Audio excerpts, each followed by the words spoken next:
Hi friends, అసలు రామేశ్వరం ఆలయ చరిత్ర ఏంటి? రామేశ్వరంలో ఉన్న 2 శివలింగాల రహస్యం ఏంటి? 22 చెరువులకు సంబంధించిన ఆ రహస్యాలు ఎవరికి తెలుసు? ధనుష్కోటి కథ ఏంటి? రామేశ్వరం రాళ్లు ఎందుకు తేలుతాయి? రామేశ్వరం అనే మర్మమైన రత్నం లోపల దాగి ఉన్న రహస్యం ఏంటి? గంధమదన పర్వతానికి సంబంధించిన రహస్యం ఏంటి? విల్లూరు చెరువు నీటి రహస్యం ఏంటి? ఇలా చాలా రహస్యాలు ఏంటి అనే ఒక ప్రశ్నార్థకంతో నిండిపోయిన ఒక చరిత్ర ఇప్పుడు మనం తెలుసుకోబోతున్నాం. అందుకని వీడియోని ఎక్కడ స్కిప్ చేయకుండా పూర్తిగా చూడండి, ఎందుకంటే వీడియో చాలా ఇంట్రెస్టింగ్గా ఉండబోతుంది. భారతదేశం అనేక రకాల చారిత్రక ప్రదేశాలు కలిగిన దేశం. ఈ దేశంలో కొన్ని వేల సంవత్సరాల క్రితమే ఎన్నో పురాతన దేవాలయాలు స్థాపించబడ్డాయి. అయితే అలాంటి అత్యంత ఆకర్షణీయమైన మరియు సందర్శించదగిన దేవాలయాల్లో ఒకటి రామేశ్వరం ఆలయం. రామేశ్వరం ఆలయం శివుని గౌరవార్థం నిర్మించబడిన ఓ హిందూ దేవాలయం. తమిళనాడులో ఉన్న ఈ ప్రసిద్ధ ఆలయం 4 ధామ్లలో దక్షిణ భారతదేశంలోని కాశీగా పరిగణించబడుతుంది. ఈ ఆలయం 4 ధామ్లలో ఒక ప్రధాన ధామ్ మాత్రమే కాదు. ఇక్కడ ప్రతిష్ఠించబడిన శివలింగం 12 జ్యోతిర్లింగాల్లో ఒకటిగా పరిగణించబడుతుంది. ఈ ఆలయం మతం మరియు విశ్వాసం యొక్క వరద. ఈ ఆలయంలో గంగాజలంతో భగవంతుణ్ణి పూజించడం ద్వారా కోరుకున్న కోరికలు ఖచ్చితంగా నెరవేరతాయి. దీని విస్తీర్ణం వచ్చేసి మొత్తంగా 15 ఎకరాల విస్తీర్ణంలో ఈ దేవాలయం ఉంది. దాని చుట్టూ బలమైన రాతి గోడలుంటాయి. ఈ ఆలయ ప్రవేశ ద్వారం 40 మీటర్ల ఎత్తులో ఉంది. నమ్మకాల ప్రకారం విష్ణువు యొక్క 7వ అవతారమైన రామావతారం ఇక్కడి నుంచే సముద్రం దాటి లంకకు వెళ్ళింది. ఆలయం నుంచి కేవలం 20 మీటర్ల దూరంలో ఉన్న ధనుష్కోటి వద్ద రామసేతు నిర్మించారు. రామేశ్వరం ఆలయంలో 2 శివలింగాలున్నాయని, దాని కారణంగా ఇది అనేక రహస్యాలు కలిగి ఉన్న ఆలయం అని చెప్తూ ఉంటారు. ముందుగా రామేశ్వరం ఆలయంలో ఉన్న కారిడార్లకు సంబంధించిన రహస్యం తెలుసుకుందాం. ఈ ఆలయం దాని కారిడార్ల వల్ల కూడా కొంత ప్రసిద్ధి చెందింది. దీనికి మొత్తం 3 కారిడార్లున్నాయి. మొదటిది పురాతనమైంది, 12వ శతాబ్దానికి చెందిందని నమ్ముతారు. 2వ కారిడార్లో 108 శివలింగాలు మరియు గణపతి విగ్రహం ఉంటాయి. 3వ కారిడార్ అత్యంత ప్రసిద్ధమైంది. ఇది 1212 స్తంభాలతో ప్రపంచంలోనే అతి పొడవైన స్తంభాల కారిడార్గా చరిత్రకెక్కింది. ప్రతి స్తంభం ఎత్తు దాదాపుగా 23 అడుగులు. ఆసక్తికరంగా ఈ స్తంభాలను తయారు చేయడానికి ఉపయోగించిన గ్రనైట్ స్థానికంగా అందుబాటులో ఎక్కడా దొరకదు. ఈ ఆలయ నిర్మాణం కోసం రాళ్లను తీసుకొచ్చిన రామేశ్వరంలో కూడా అలాంటి పర్వతం లేనేలేదు. మరి ఈ రాళ్లు ఎక్కడి నుంచి వచ్చినట్టు? ఆ స్తంభాలు ఎవరు తయారు చేశారు? ఈ ఆలయ నిర్మాణం కోసం రాళ్లను చాలా దూరం నుంచి పడవల ద్వారా తీసుకొచ్చారని ఒక ఊహ. వాస్తవానికి ఈ ఆలయం చాలా పాతది. ఈ ఆలయం ద్రవిడ శైలిలో నిర్మించబడింది. ప్రస్తుత రామేశ్వరం ఆలయం మొదట పాండ్య వంశం సమయంలో నిర్మించబడింది. తరువాత దీన్ని 1608లో శ్రీలంకలోని జాఫ్నా తమిళ రాజులు పునరుద్ధరించారు. ఆలయ కారిడార్లకు అన్ని వైపులా హిందూ దేవతలు అలాగే పురాణాలు చెక్కబడి ఉంటాయి. ఇక తరువాత రామేశ్వరంలో ఉన్న 2 శివలింగాలకు సంబంధించిన ప్రత్యేక రహస్యం. రామేశ్వరంలో స్థాపించబడిన శివుని జ్యోతిర్లింగం 12 జ్యోతిర్లింగాల్లో ఒకటి. శివుని ఈ జ్యోతిర్లింగం శివపురాణం మరియు స్కంద పురాణాల్లో కూడా ప్రస్తావించబడింది. ఈ శివుని జ్యోతిర్లింగాన్ని శ్రీరాముడు స్వయంగా తన చేతులతో స్థాపించాడు. శ్రీరాముడు లంక నుంచి తిరిగొస్తున్నప్పుడు దేవదేవుడైన మహాదేవుణ్ణి ఈ ప్రదేశంలోనే పూజించాడని నమ్ముతారు. రామేశ్వర ఆలయం మరియు రామేశ్వర ద్వీపం అతని పేరు మీద పెట్టబడింది. రావణుణ్ణి చంపిన తర్వాత రాముడు తన భార్య సీతాదేవితో రామేశ్వరం ఒడ్డున అడుగుపెట్టి భారతదేశానికి తిరిగొచ్చాడు. ఒక బ్రాహ్మణుణ్ణి చంపిన పాపాన్ని తొలగించుకోవడానికి రాముడు శివుణ్ణి పూజించాలనుకున్నాడు. కానీ ఆ ద్వీపంలో ఆలయం లేదు. అందుకే రాముడు హనుమంతుణ్ణి శివుని విగ్రహాన్ని తీసుకురావడానికి కైలాస పర్వతానికి పంపించాడు. హనుమంతుల వారు శివలింగాన్ని సకాలంలో తీసుకురాకపోవడంతో సీతాదేవి సముద్రపు ఇసుకను తన పిడికిలతో కట్టి శివలింగాన్ని తయారు చేశారట. శ్రీరాముడు అదే శివలింగాన్ని ప్రతిష్ఠించి పూజించాడు. తరువాత హనుమాన్ తెచ్చిన శివలింగాన్ని కూడా అక్కడే ఉంచారు. అయితే రామేశ్వర ఆలయంలో 2 శివలింగాలను ఎందుకు ప్రతిష్ఠించారు? దీని వెనుకున్న కథ ఇది. శ్రీరాముడు రావణుణ్ణి చంపి తర్వాత సీతమ్మని తీసుకుని తిరిగొచ్చినప్పుడు ఆలయం సముద్రం అవతల ఉన్న గంధమాదన పర్వతంపై మొదటిసారి ఆగాడని చెబుతారు.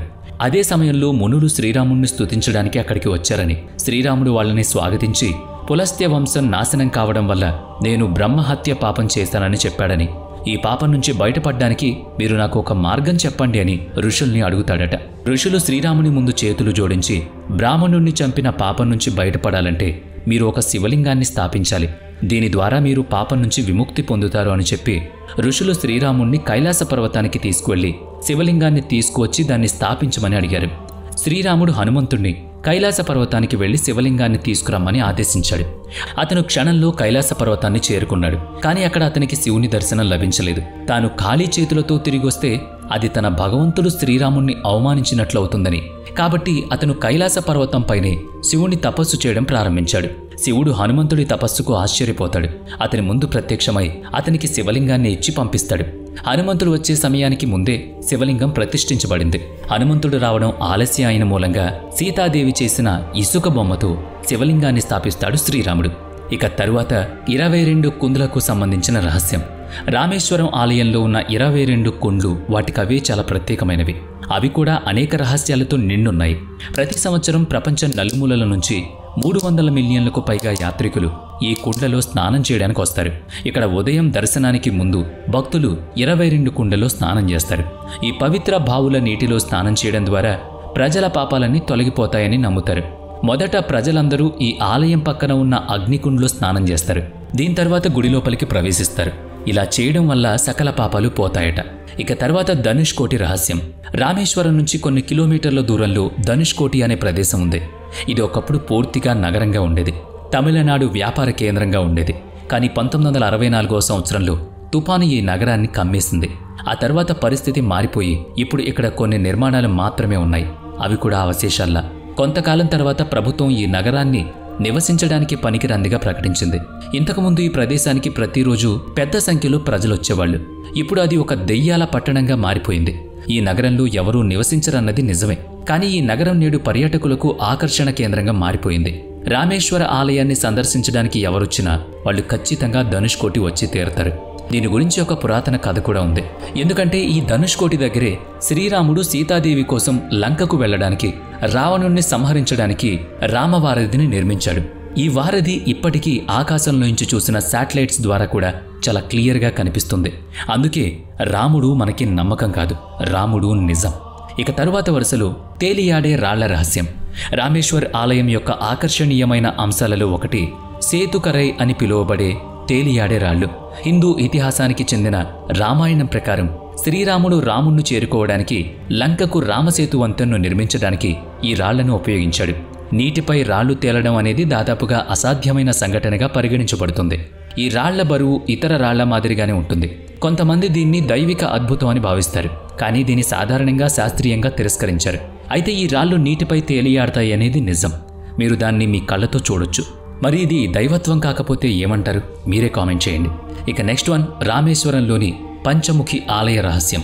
రామేశ్వరంలోని పంచముఖి హనుమాన్ ఆలయం అత్యంత ప్రసిద్ధ ఆలయాల్లో ఒకటి. పంచముఖి హనుమాన్ ఆలయం రామేశ్వరం ఆలయానికి కేవలం 2 కిలోమీటర్ల దూరంలో ఉంది. ఈ ప్రదేశంలోని హనుమంతుడు మొదట తన 5 ముఖాలను చూపించాడు. ఇక తరువాత రామేశ్వరం ఆలయంలో ఉన్న అద్భుత రత్నం యొక్క రహస్యం. రామేశ్వరం ఆలయం లోపల ఒక రత్నం ఉందని తెలిసిన వాళ్ళు చాలా తక్కువ. నిజానికి రత్నాన్ని చూసిన వారైతే ఇంకా తక్కువ. ఈ రత్నాన్ని చూడ్డానికి మీరు ఉదయం 4 గంటల నుంచి 5 గంటల మధ్య ఆలయ గర్భగుడి వద్దకు చేరుకోవాలి. ఈ రత్నం విష్ణువు కూర్చునే శేషనాగ్కు చెందింది. శ్రీరాముడు ఇక్కడ శివలింగాన్ని ప్రతిష్ఠించినప్పుడు శేషనాగు స్వయంగా తన రత్నాన్ని ఇక్కడ శివలింగంపై ప్రతిష్ఠించిందని చెప్తూ ఉంటారు. ఇక తర్వాత రామేశ్వరంలో ఉన్న గంధమాదన్ పర్వతం యొక్క రహస్యం. రామేశ్వరం నగరానికి ఈశాన్యంగా 1.5 మైళ్ళ దూరంలో గంధమాన్ అనే చిన్న కొండ ఉంది. ఈ కొండ హనుమంతుడికి సంబంధించిందని చెబుతారు. హనుమంతుడు ఈ పర్వతం నుంచి దూకి సముద్రాన్ని దాటాడని చెప్పుకుంటారు. తరువాత రాముడు లంకపై దాడి చేయడానికి ఇక్కడ ఒక పెద్ద సైన్యాన్ని ఏర్పాటు చేశాడు. రహదారి ప్రారంభంలో ఎడమ వైపున ఒక చిన్న హనుమాన్ ఆలయం ఉంది. అందులో హనుమంతుడి విగ్రహం బయట నుంచి కనిపిస్తుంది. రాముడు లంకకు వెళ్లడానికి సమీప ప్రాంతమైన రామేశ్వరం ద్వీపానికి చేరుకున్నాడని, ఇక్కడ ఉన్న గంధమాదన్ పర్వతాన్ని అధిరోహించడం ద్వారా లంకను మొదటిసారి చూశాడని నమ్ముతారు. ఇక లాస్ట్ వన్, విల్లురాణి కుండ్ రహస్యం. రామేశ్వరం ఆలయం వెలుపల చాలా కుండ్లున్నాయి. ప్రతి తీర్థయాత్ర గురించి వేర్వేరు కథలున్నట్టే ఇక్కడి నుంచి తూర్పున 3 మైళ్ళ దూరంలో టాంగ్ చిమ్మల్గి అనే గ్రామం ఉంది. ఇక్కడ స్టేషన్ సమీపంలో సముద్రంలో విల్లురాణి కుండ్ అని పిలువబడే ఒక తీర్థయాత్ర కుండ్ ఉంది. ఇక్కడ ప్రత్యేకత ఏంటంటే ఈ కుండు సముద్రం లోపల ఉంది. కానీ దీంట్లో ఉండేది ఉప్పు నీరు కాదు, తీపి నీరు.